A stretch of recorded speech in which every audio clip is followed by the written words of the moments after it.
pemahaman tentang radikalisme, terorisme itu memang sangat penting guru dulu yang diberitahu sebetulnya itu. Bahkan dari tingkat usia dini Bu ya, usia untuk dini, oke. Karena menarik. Kemudian ada testimoni dari mantan teroris. Wow. Ya. Jadi ceritanya mantan teroris yang tobat nih Bu ya berarti. Iya. Oh ya, kegiatan prioritas ini tidak semua provinsi mendapatkan. Wow, jadi kita sangat beruntung sekali Bu ya, apalagi di Sulawesi Selatan Umi menjadi tuan rumah. Podcast Assalamualaikum warahmatullahi wabarakatuh dan selamat siang penonton dimanapun Anda berada. Podcast Umi kembali menyapa Anda dengan topik yang sangat menarik untuk siang hari ini, yaitu Jaga Kampus Kita. Bersama saya Ardi, kurang lebih mungkin 30 menit ke depan akan menemani Anda berbincang dengan narasumber kita hari ini. Dan pastinya terkait dengan tema kita yang sangat menarik, yaitu Jaga Kampus Kita. Ini berkat kerjasama antara Badan Nasional Penanggulangan Terorisme Republik Indonesia dengan Kampus Universitas Muslim Indonesia. Dan hari ini di ruangan ini telah hadir narasumber kita, yaitu Kasubdit Pemberdayaan Masyarakat Badan Nasional Penanggulangan Terorisme Republik Indonesia, Ibu Dr. Haja Andi Intang Dulung MHI. Untuk tidak berlama-lama langsung saja kita menyapa narasumber kita. Assalamualaikum warahmatullahi wabarakatuh. Waalaikumsalam warahmatullahi wabarakatuh. Sehat Bu ya? Alhamdulillah. Sehat walaupun era pandemi saat ini Bu ya, kita tetap produktif untuk menjalankan kegiatan-kegiatan yang positif pastinya ya. Ya, Ibu, kalau sebelum saya memasuki inti topik kita kali ini, melihat namanya Ibu Dr. Haja Andi Intang Dulung. Wah, ini ada sedikit terkait dengan orang Bugis Makassar mungkin atau orang Sulawesi Selatan, Bu. Supaya penonton di rumah ataupun dimanapun mereka berada ingin mengetahui lebih jelasnya. Karena ada kata Andinya, jangan sampai orang sini, Bu, yang seperti apa? Silakan Ibu. Iya, baik, terima kasih Mas Ardi ya. Iya, betul. Ya. Mas Ardi melihat nama saya secara singkat bisa memang dijudge bahwa saya orang Bugis, tapi bukan karena saya orang Sopeng sehingga acara ini dilakukan di Makassar. Ya, karena memang kegiatan yang prioritas ini termasuk Sulawesi Selatan kita harus kunjungi. Betul. Ya. Jadi semua kota-kota besar yang ada di Indonesia Bu ya. Baik. Nah, langsung saja mungkin kenapa sih memilih UMI? Kalau kita kan melihat kampus-kampus besar yang ada di Sulawesi Selatan khususnya, banyak nih Bu kampus-kampus besar, baik di swasta maupun negeri. Kenapa sih memilih UMI sebagai tuan rumah di Sulawesi Selatan untuk kegiatan Jaga Kampus Kita, Bu? Ya, kalau programnya BNPT beberapa tahun sebelum tahun ini, kita lakukan di Unhas, kita lakukan di UNEM, ya, dan saat ini di UMI. Jadi tidak ada kenapa pilih UMI. Ya, dengan kegiatan kita Jaga Kampus Kita, ya jangan ada image bahwa ini jangan sampai mahasiswa dengan sivitas akademika ini ada kecurigaan. Itu tidak sama sekali karena ini adalah kampus, beberapa kampus sebelumnya kami adakan, baru kali ini diadakan di UMI. Baik. Jadi salah satunya adalah kampus UMI untuk pemilihan lokasinya Bu ya. Baik, Ibu, kegiatan untuk sebelum kegiatan esok harinya apakah pernah dilakukan atau sudah dilakukan terkait dengan kegiatan esok hari?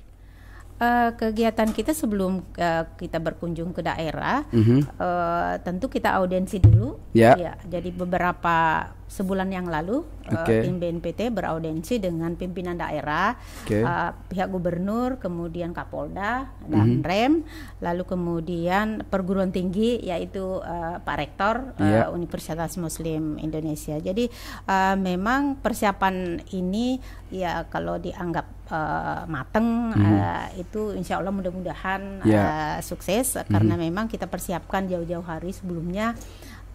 Kita harus sounding dulu dengan penguasa wilayah, pemerintah, terutama sekali karena alhamdulillah terima kasih kepada Bapak Rektor yang menerima kami atas nama BNPT. Terima kasih karena kita difasilitasi dengan kegiatan ini.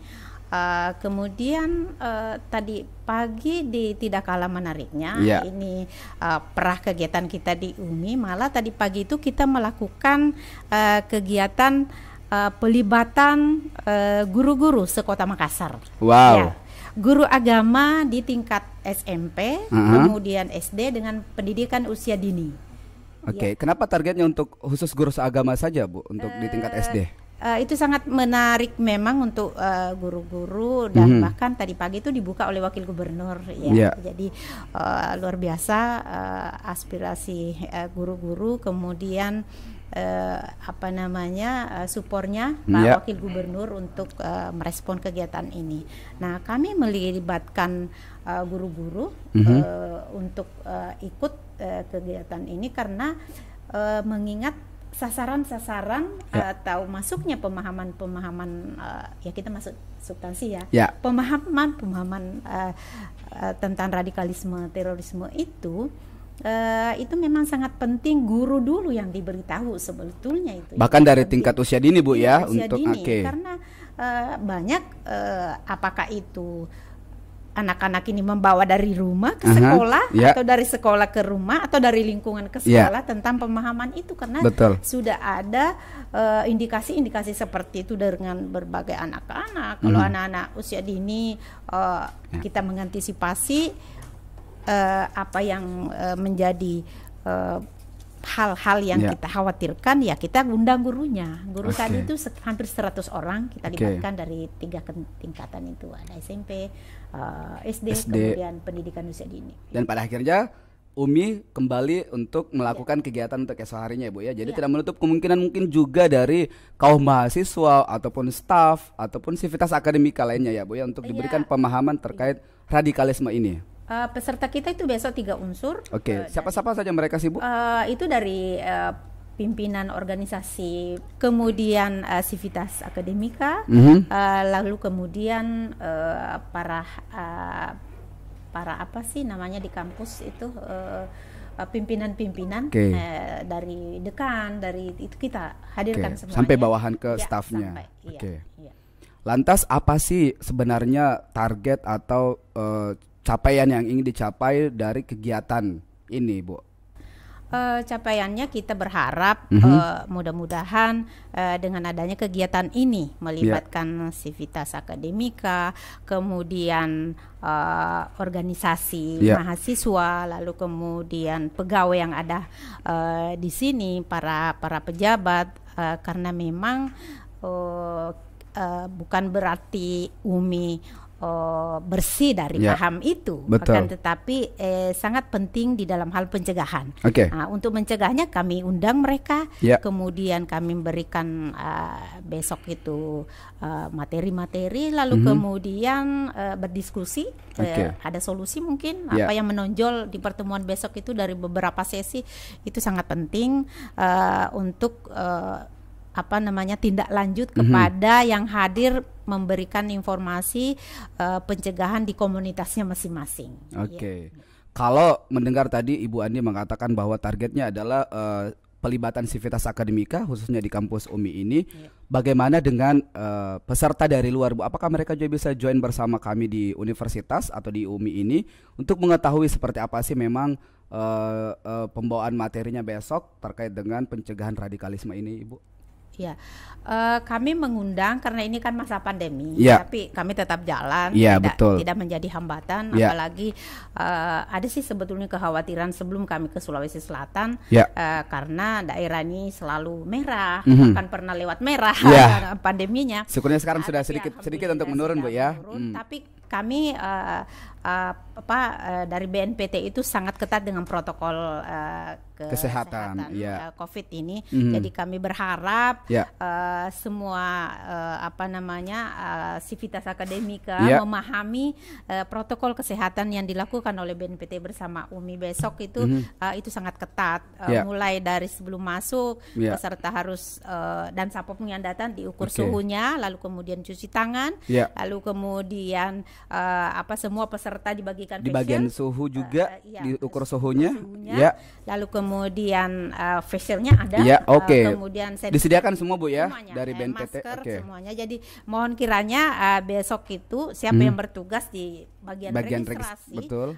Itu peserta seminar kitnya jangan dibawa masuk sebelum dibuka. Ya, atau dipakai dulu Bu ya. Dipakai semuanya. Jangan sampai penyebarannya sudah terjadi nih baru kita pakai. Alhamdulillah di 32 provinsi kegiatan BNPT mudah-mudahan tidak ada klaster bahwa telah melakukan kegiatan, ada klaster FKPT dengan UMI misalnya. Pasca kejadian ini, nauzubillah. Jangan itu terjadi karena kembali bahwa kami ketat dengan. Berarti kegiatan besok hari diadakan selain online pastinya offline juga Bu ya, mendengar tadi. Jadi siapapun penonton di rumah yang ingin join bersama kami silahkan bisa live streaming lewat channel UMI Makassar seperti itu. Dan target pesertanya Ibu untuk offline-nya sendiri berapa? Untuk target online-nya berapa? Kalau target offline-nya memang kita dibatasi. Ya, yang tahun-tahun sebelumnya itu pesertanya hampir 200, 150 minimal. Tapi tahun ini peserta kita 100 kurang lebih. Karena kita harus melihat ruangannya. Ya, betul itu harus sekali. Jaga jarak.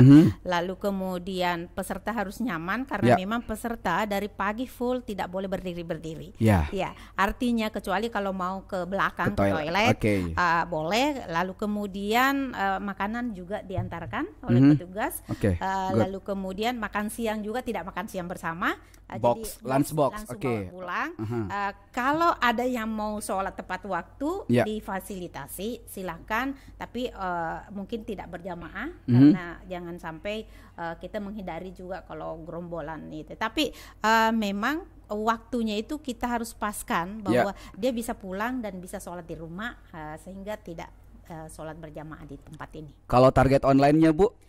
Target online-nya beberapa pengalaman dari beberapa provinsi karena kegiatan prioritas ini tidak semua provinsi mendapatkan. Wow, jadi kita sangat beruntung sekali Bu ya, apalagi di Sulawesi Selatan UMI menjadi tuan rumah. Ya, jangan juga berterima kasih seperti itu. Tunggu dulu ada alasannya kenapa di Sulawesi Selatan. Ya, jadi ada 6 provinsi yang dianggap daerah prioritas.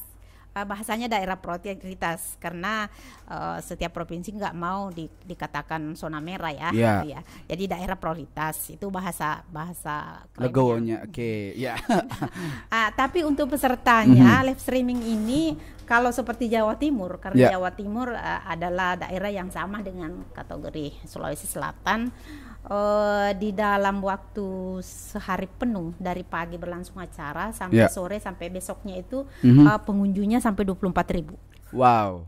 Itu di Jawa Timur Bu ya. Di Jawa Timur. Jadi tidak ada batasan kalau live streaming. Betul. Dan kita sangat berharap penonton di rumah besok kegiatannya kami mengundang untuk hadir, bisa join, bisa bertanya, diskusi langsung bersama narasumbernya pastinya.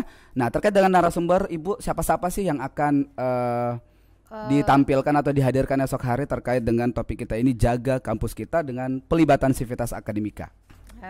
Itu dari nasional ada 3 orang dikawal oleh Bapak Direktur Pencegahan Brigjen Pol Nur Hidayat Wahid.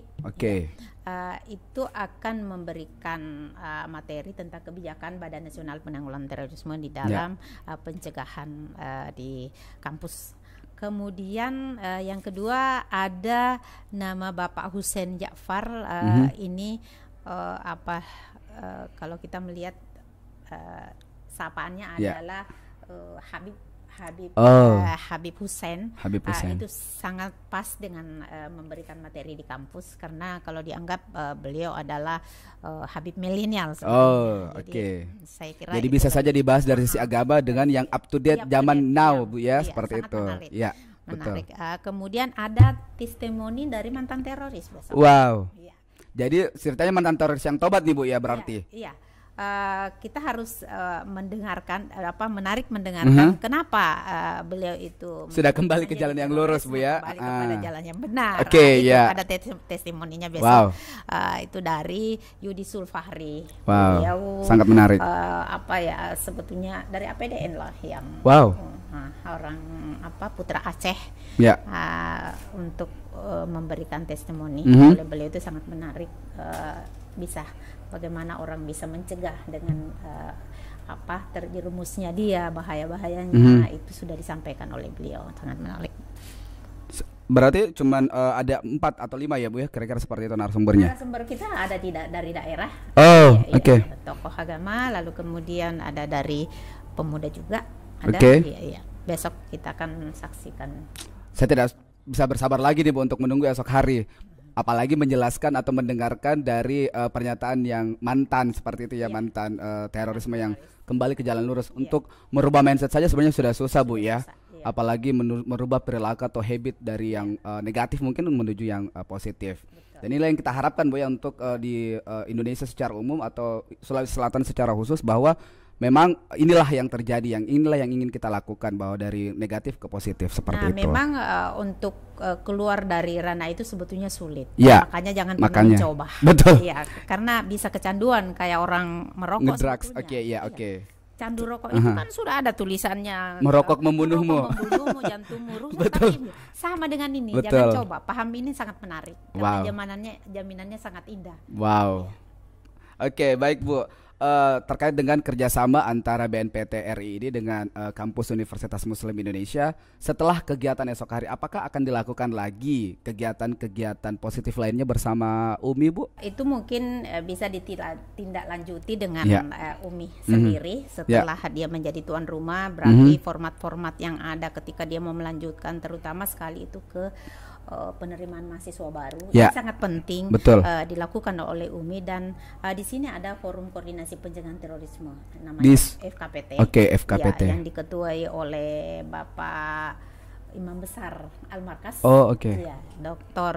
Muammar Bagri. Itu nantinya akan 8 orang pengurus FKPT itu adalah narasumber semuanya. Jadi ketika Umi mau melakukan kegiatan yang sama, itu tidak perlu mendatangkan misalnya dari BNPT, tapi di sini ada perwakilan kami, ada FKPT Sulsel Bu ya. Dan pastinya juga sudah menguasai dari sisi radikalisme seperti apa. Lagi kita misalkan kampus yang notabene adalah kampus muslim, jangan sampai kita disalahgunakan oleh anggota-anggota atau kelompok-kelompok lainnya Bu ya. Cederai namanya kampusnya itu. Jangan sampai. Kita ini sangat bersyukur sekali karena kerjasama ini, sehingga masyarakat luas lagi, apalagi terkait dengan penerimaan mahasiswa baru, mungkin supaya lebih positif yang tadi Ibu Andi katakan. Baik Bu, closing statement. Di menit terakhir ini kita sudah hampir closing Bu. Silakan closing statement dari Ibu Andi terkait dengan kegiatan kita esok hari, yaitu jaga kampus kita, pelibatan sivitas akademika. Saya memberikan pengharapan dan kepada semua peserta besok supaya memang bagaimana mereka itu fokus dengan apa yang menjadi informasi yang didapatkan oleh mereka-mereka yang hadir, lalu kemudian jangan stop sampai sama dia saja, akan tetapi itu diteruskan kepada komunitasnya, terutama sekali peran-peran informasi ini kepada keluarga, itu sangat penting, kemudian lingkungan kampus, lalu kemudian itu sangat penting kegiatan-kegiatan ini ditindaklanjuti. Itu yang pasti. Yang paling pasti itu. Baik, terima kasih Ibu telah datang dan telah hadir bersama kami di Kampus Universitas Muslim Indonesia. Semoga kegiatan-kegiatan positif lainnya dapat terjalin kerjasama lagi antara BNPT dengan kampus Umi. Terima kasih sekali lagi telah hadir bersama kami di sini Bu. Dan akhir kata, saya Ardi mewakili seluruh kerabat kerja yang bertugas mengucapkan terima kasih atas kebersamaan penonton dimanapun Anda berada. Wabillahi taufiq wal hidayah. Wassalamualaikum warahmatullahi wabarakatuh dan sampai jumpa.